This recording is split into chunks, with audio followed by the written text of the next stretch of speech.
Bonjour et bienvenue pour cette nouvelle vidéo sur le projet DSA et la censure des plateformes. Que pensez-vous du projet de rachat de Twitter par Elon Musk?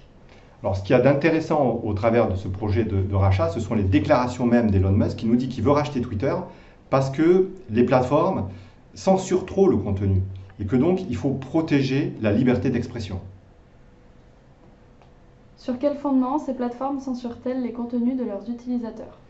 Alors, elles peuvent déjà, en tant qu'hébergeurs, supprimer des contenus qui seraient manifestement contraires à la loi, qui seraient manifestement illicites. C'est le droit, donc c'est l'obligation même pour ces plateformes, en tant qu'hébergeurs, de supprimer les contenus manifestement illicites par rapport à la loi.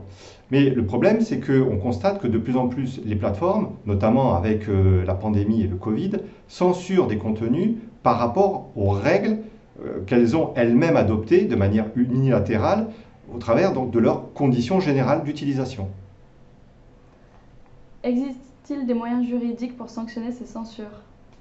Alors, il existe plusieurs moyens juridiques. On peut utiliser les atteintes à la liberté d'expression, le droit de la concurrence, avec les abus de position dominante, également les pratiques abusives. On peut se servir également du droit de la consommation parce que ces plateformes, elles ont des obligations de transparence qu'elles ne respectent pas nécessairement, puisqu'on voit bien que les utilisateurs eux-mêmes sont mal informés, pas informés, que ces plateformes peuvent s'immiscer dans le contenu. Ces règles sont-elles suffisantes? Manifestement non, puisque au niveau européen, deux projets sont en cours d'adoption, le Digital Service Act, le DSA, et le DMA, le Digital Market Act, pour pouvoir mieux lutter contre ces plateformes et les GAFA en particulier.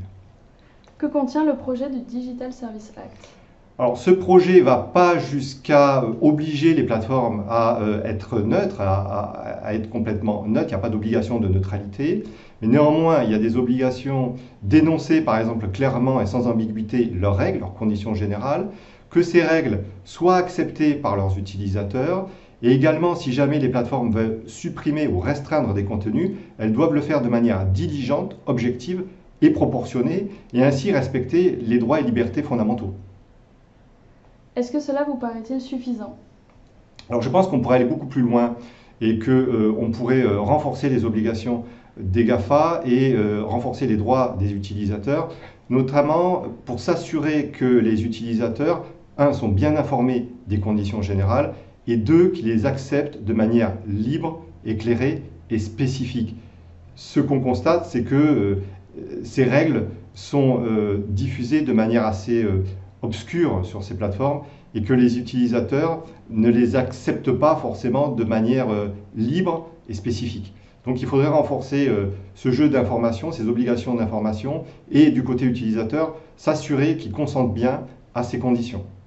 Donc ainsi, ce qui est important, c'est d'essayer de mieux protéger la liberté d'expression et le pluralisme des médias sur ces plateformes, parce qu'on constate qu'il y a un enjeu très important d'un point de vue non seulement économique, mais aussi politique, démocratique.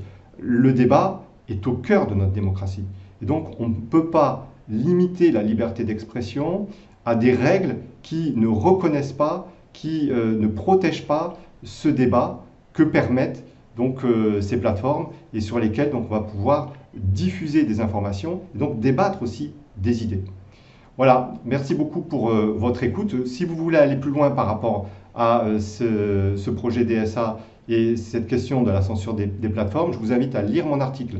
Je vais mettre un lien en dessous dans le descriptif de cette vidéo et vous pourrez cliquer et lire mon article et approfondir la question. N'hésitez pas également à rédiger des commentaires, à me contacter pour qu'on en discute et à vous abonner à ma chaîne. Voilà, merci beaucoup et à bientôt pour de nouvelles vidéos.